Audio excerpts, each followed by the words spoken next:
So thank you all for being here and having us here today, and we're really excited to have this as somewhat of a continuation from the talk that we both did together on big data in 2016. And at that time, neither of us knew where we'd be in the next 2 years or the things that we'd have started to look into from there. One of these questions that came from really deep thoughts of what will happen if robots start taking our jobs in the next 20 years? What does that mean for me as a teacher in helping prepare students? So I started digging into this question a lot more deeply, even though we were doing a lot with technology since 2007 in our school, and my research started then. But what was fun is hearing Jennifer talk about some of the different things that she's done along the way that she hasn't done since in the classroom at our school, but starting in college just recently. So she'll talk more about that. And what I realized is that my perspective on this topic of artificial intelligence has shifted dramatically just within the last 2 years. From a point of thinking, what happens if these jobs are absolutely gone? What do our kids do? To being really grateful for this STEM summit in 2017 and having people come up to me and challenge my thinking and say, look deeper at some of these things. And out of that came a book.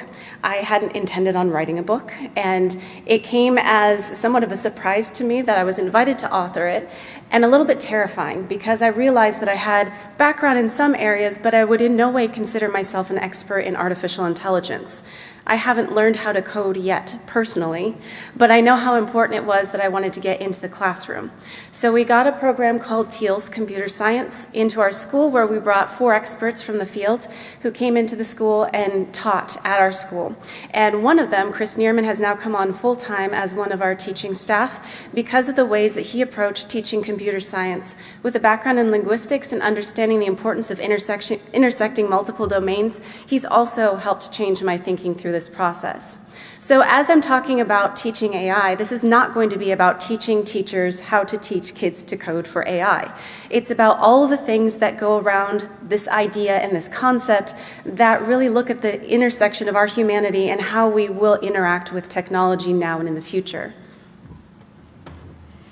Yes, so even though my classes officially start today, I was at the University of Washington for an early fall program a month prior. So I've been there for about 5 to 6 weeks now. And one of the first things I was taught in the department is that sometimes it may be dangerous to call this computer science. Not because coding or programming is not computer science, but because computer science encompasses so much more than that, including logic, ethics, thinking about problems like what problems can computers not solve? What are they not able to do? What are the limits that come with computer science? And those are the kinds of questions that personally I think are the most interesting. And so when we teach kids how to code, maybe sometimes it's better to also include the kinds of problems that you may not expect them to be able to answer. And so just getting kids to think about kind of those problems that we consider deep or hard, those are the questions they're going to have to answer soon. And when we talk about the future of the workforce, what will education for preparing students to deal with those problems look like now? And one thing we find fascinating is not just adults who have a struggle thinking what counts as coding or computer science. Young people have that same thought. If you don't drop them into a block-based coding system immediately or typing code, you'll hear them say, but we're not doing the real code. And this is a shout out to them watching this now live stream in the classroom. They may be able to go back and hear and see some of those things, but that's an actual real struggle. That if you don't see typing immediately or memorizing a set of processes, it feels like this is not real code yet. But having a broader perspective of even looking at some basic examples like peanut butter and jelly and how you would teach a machine to create a peanut butter and jelly sandwich has become a classic example, and yet it starts breaking them out of this mindset of learning the process of a computer scientist is just with typing something in, but it's learning how to teach something to do something. And this was an example of the 4 computer science experts who came to teach the students as volunteers. And the experience of the kids trying to talk about this process and procedure, put the peanut butter down. Where? Okay, we'll spread it across the table. We're the computer. We don't know how to respond to anything else that's implied, just exactly what you tell us to do. And when Jennifer was between 6th and 8th grade, we started doing some of these practices. But in 8th grade, she worked with some younger buddies, teaching them the process of going through creating a game in Portal 2. And then beyond just having them look at playing games, they not only created procedures, but researched their little buddies and their effectiveness of creating some of those processes. So even though it wasn't peanut butter and jelly, it gave a similar type of concept. This is her talking as now a Teals computer science volunteer for the first time, just a couple days ago, in the classroom. And that's Chris Zimmerman, who's working with helping us redesign and the perspective of how we're approaching computer science integrated through subject domains, so it's not a separated, isolated class. It's part of education for all of the kids. I recently watched this documentary on American Factory, and it was fascinating because it showed the merging of cultures and what happened when a factory closed down in the Midwest. What happens when you have another culture that comes in and then tries processes that are normal in that culture, but then there's a clash of these two dynamics? What happens when those jobs that they normally had are taken over and replaced with different procedures? So as the caption says, cultures collide and hope survives. This is what we want for our young people, but we know that there will be collisions and crashes at different points, but we want them to be aware that there's so much broader in this perspective, not only with hope, but to be aware of different situations and scenarios. I love the types of questions that are coming up throughout the day because there are things that we've been talking and thinking about. Just as we planned for our students to watch the movie Imitation Game and look at the Enigma machine and how that builds into the AP computer science principles that we're talking about in our class, we want them to also look at encryption and look at data and privacy settings, not just for today, but historically why those things were necessary. And one of the things I really appreciated about Chris talking to me about was we want students to find what the problems are first and figure out what we need to do to solve them. So being able to have film studies brought into some of these concepts, as well as having them look at what are things that really get you excited and passionate about. How can you use technology to help support that learning? So I'm going to turn it over to Jennifer because in these last several years, she's gotten really interested in quantum computing and quantum physics. Yes, so as mentioned, I am a freshman in computer science at the University of Washington, and 2 weeks into my journey as a computer science major, I was tasked with creating a presentation on the potential dangers and ethical implications of quantum computing, which may or may not be covered in a high school class. But I think there's something to be said, kind of like what Dr. Liu was saying earlier, there's something to be said about the importance of teaching kids these kind of like deep problems, also like I was saying earlier, because it should not only be college freshmen or high school seniors even, but beginning high schoolers and middle schoolers do have this capability to be interested in these kinds of problems. And they are, as mentioned earlier, on the horizon and are about to become real and tangible. And so one of the reasons I became interested in quantum computing is because that is something that is very real, and you can see it all over the news, but at the same time, it is like it's a problem that I find purpose in, and a problem that I can see myself contributing solutions to possibly in the future. And that's the kind of problems that kids crave, even not like in college yet. So yeah, kids are very attracted to those kinds of problems where they can see themselves solving at one point in their careers, maybe not now. But if we even present these kinds of challenges to kids, then that will get them at least interested in starting to think about what they'll do in the future. In the last 12 months, I've ended up speaking at these multiple different organizations or writing publications. And with each location, I've asked people, what do you imagine you wish you could tell teachers? Or what do you imagine are current gaps now that you wish would be filled in the future? And when I talk to people from different places, different parts of the world, I'm seeing those same things are consistent, whether it's local or it's a global organization, whether it's a big company or a small company, and their very common sense of concern or struggles or hope. And through that, we see that there still clearly are a lot of gaps in how education is approaching and helping kids be prepared for future of work. But we also know that the system is very inertial.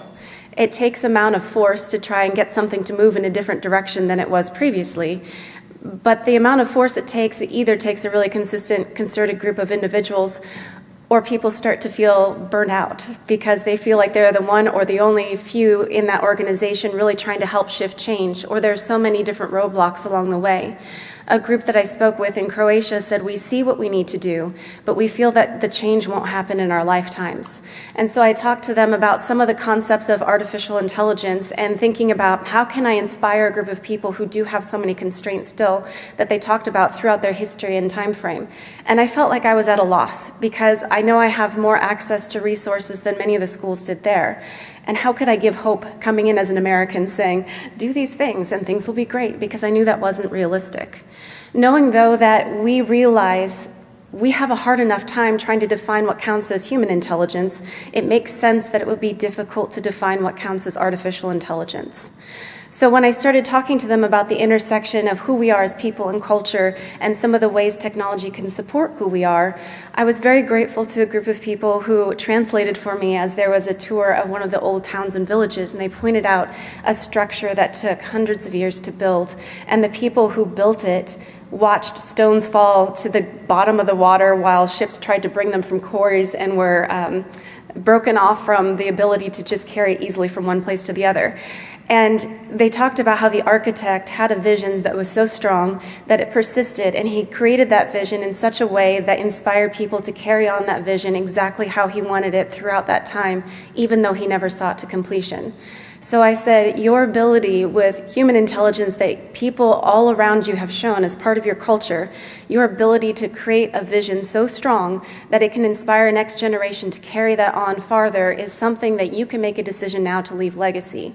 Even though we don't know what form artificial intelligence will take and how humans will interact with it, if there will be another AI winter where there's overpromising and people decide not to fund anymore because it's not to that extent, or whether it will take off really quickly and change the way that we know life to be now, regardless of what it is, we know there will be some form of technology that interacts with humanity. And if we know who we are as people first and what we value in a society, that can be our end goal to keep us moving forward regardless of where these tools go. And that's where I thought it was very interesting to think about this idea of coding. And some people say, make sure you get a specific language of code in, and others are saying, don't teach kids coding anymore because machines will get better at coding more quickly than kids are able to keep up with, unless they get at a very deep level. So I was thankful again from the conversation at the Scientific American and Macmillan STEM Summit to be able to have some brilliant minds challenge my thinking and help me understand the differences between machine learning, cognitive systems, and robotics when I kept seeing those words interchangeably used in publications. So I was thinking, if I'm supposed to write a book and help educators understand the difference and I can't understand the difference myself, what am I supposed to do with that, especially defining terms? And so this diagram helped me immensely to understand that we're making progress in each one of those three smaller circles, leaps and bounds. But the challenge is the intersection of those three haven't come together in a really easy way. Whereas the human brain has the ability to look at smooth motions and motor movements in ways that we don't even think about, a slight move of the wrist or a turn of our heads. We don't have to think about that in the same way that you have to detailed program for robotics. The pieces with machine learning and cognitive systems can get really good at the things that they're doing in a specific domain, but aren't really good at transferring those things from one domain to the next. And that's something that our human brains do have the capability of doing. We have the ability to teach kids to look across multiple domains, although it's not often practiced in the classroom, because many of the subjects are still separated out in isolated domains. There are also other types of cognitive systems that are being used. So even though we're looking at chatbots and what can chatbots do to help assist us now, I didn't want to just keep it there. But I was excited about this example at University of New South Wales with David Kellerman and how he was using digital ink, so it wasn't just a multiple choice test. So his beginning engineering students could have a type of assessment based on their handwritten digital ink, and he can see a better definition and understanding of their learning so that it can free up some of the time for their TAs to work with more human connection. Additionally, it helped them be able to identify those places in the recorded lecture, so if they had questions, it could bring them right back to that section in the video, freeing up some of the time for them. Those are only a couple elements, but it's something that's really compelling that can help support education where teachers still are a primary focus, and helping support the education in terms of thought process, where some of those other pieces are not necessarily the primary focus anymore for grading and assessing. We still use this in the classroom quite a bit, looking at starting at a problem with empathizing and defining, and then ideating and prototyping and testing. Lab for You was a great example of this today. We saw something that started with empathy and wanting to reach a group of kids who may not have access to the excitement of physics labs, defining the problem and figuring out a way to solve something that was really different, knowing that a lot of kids have access to mobile phones and being able to use that kind of technology in an unexpected way for kids who wouldn't necessarily have access. Other ways that we're talking about these things in the classroom are trying to merge multiple different subjects. So again, it's not an isolated computer science class or program.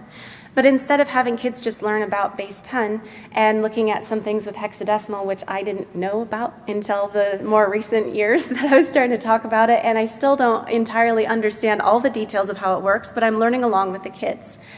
And looking at things in art and color and theory, as well as having kids understand base 10 before they get to base 2 and base 16, but finding out if they can explain that idea in a compelling enough way to capture the imagination of younger students, essentially designing a curriculum or a piece of learning for a younger student in a tutorial, figuring out how to assess that, and then creating a mini research experiment to watch if their learning design was effective as they implemented it with their buddy.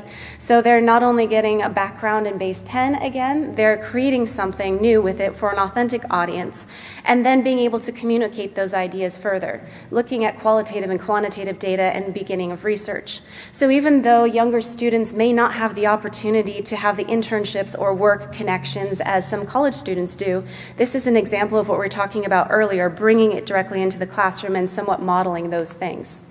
This is what it looked like in action as they were not only playing with the base 10 cubes, but starting to integrate those ideas and document their process.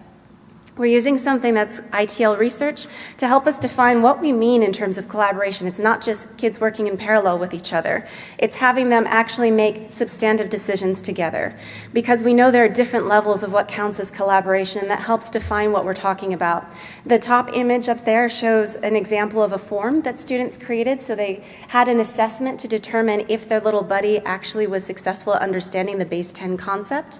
And then some of those were models that they created along the way to help them understand visually and then how to use those base 10 cubes. This is what it looks like when older kids are working with collecting data and researching with their little buddies. So the types of creativity that we want to see go beyond technology in the classroom, but really making global connections. Being part of the Showcase and Flagship Schools program, we have visitors from around the world, and so we want them to create original art as they're learning and researching about different cultures. This was a recent one with a visitor group, a delegation from Korea, and students created some of their art pieces based on the knowledge that they gathered in computer science, and then used computer vision, machine learning, and used some of the tools that support that to document their process, so that it was both visual and creative in terms of saying their thought process and the variations between them to create that original art piece and translate it into Korean. We know it's not perfect, but at least it's one smaller step to that language barrier so that educators in Korea could bring that back.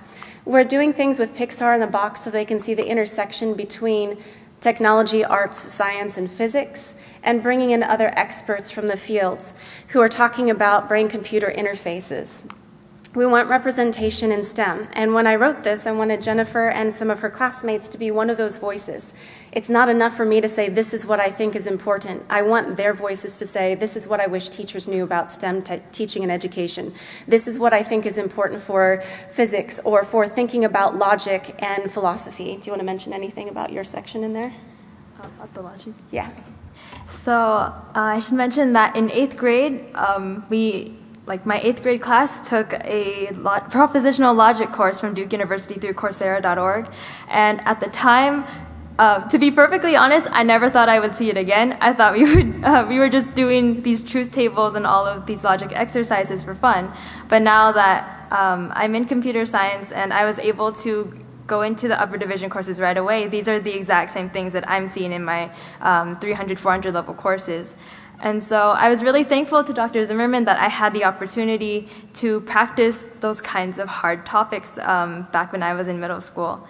And so it's kind of been a recurring theme where we would do something in class that it seemed kind of pointless in the moment, but now that I'm in college, I thought it was for fun. I thought it was just like a fun activity. But now that I'm in college, I can see how those actually did help me through high school and through my 2 years at Running Start. So I was able to I was able to earn my associate's degree during my 2 last years of high school. And so I had that college experience before. And so, yeah, I was really thankful to have those experiences throughout middle and high school when they seemed kind of out of the ordinary. And those have really helped me become the student I am today.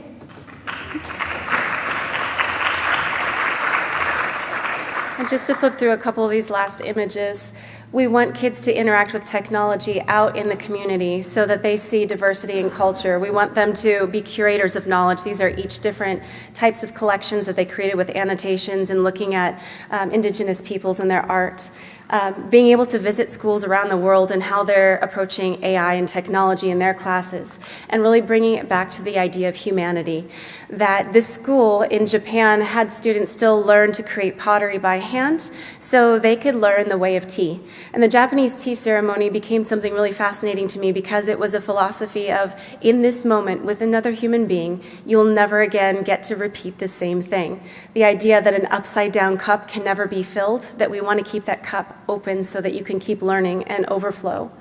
And being able to see that intersection of you don't need to lose tradition and culture for the sake of technology, and you don't need to be afraid of technology for staying with only traditional aspects.